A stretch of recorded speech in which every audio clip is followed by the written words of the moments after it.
Do you want to learn Urdu but feel it's difficult for you because this is not your first language? Or maybe you are fascinated by Urdu's rich poetry, history and culture but don't know how and where to begin? If that's the case, then welcome.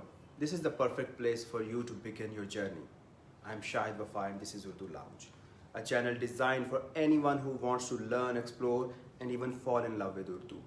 Whether you are a complete beginner, someone trying to reconnect with your roots, hoping to confidently join in family conversations, or just looking to learn another language, you are in the right place. Here you will find step-by-step Urdu lessons that break down the language in a simple, easy and practical way. We'll start with the very basics like how to read, write and pronounce Urdu words and gradually move towards conversational skills so you can speak and understand Urdu with confidence. But that's not all. Urdu isn't just a language, it's an experience. We'll dive into the evolution of Urdu language, poetry, famous literary works, beautiful idioms and expressions, and even look at how Urdu has shaped culture, media, and storytelling over the years. Let me briefly explain how the Urdu language actually evolved. Urdu has a fascinating history, evolving over centuries in India, influenced by Turkish, Persian, Arabic, and other local Indian languages. It began to form during Delhi Sultanate period around 8 centuries ago and became a language of culture and poetry during the Mughal era around 500 years ago. Now at the end of this introductory video, just one small lesson. Let's learn how to greet someone in Urdu.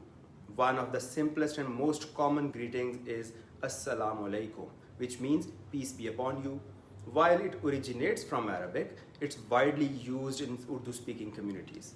When someone greets you with Assalamu alaikum, the polite response is Wa alaikum assalam, which means and peace be upon you too. There is also another greeting used when meeting someone, adab. This word translates to respect or greetings. Historically, it was used in Indian aristocratic and literary circles, especially among diverse communities.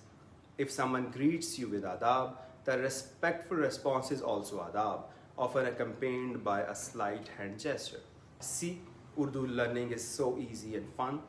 So if you are ready to start this journey, subscribe now and join our growing community of Urdu learners and lovers. Let's make learning Urdu an exciting adventure together. Keep watching Urdu Lounge with Shahid Wafa. Khuda Hafiz.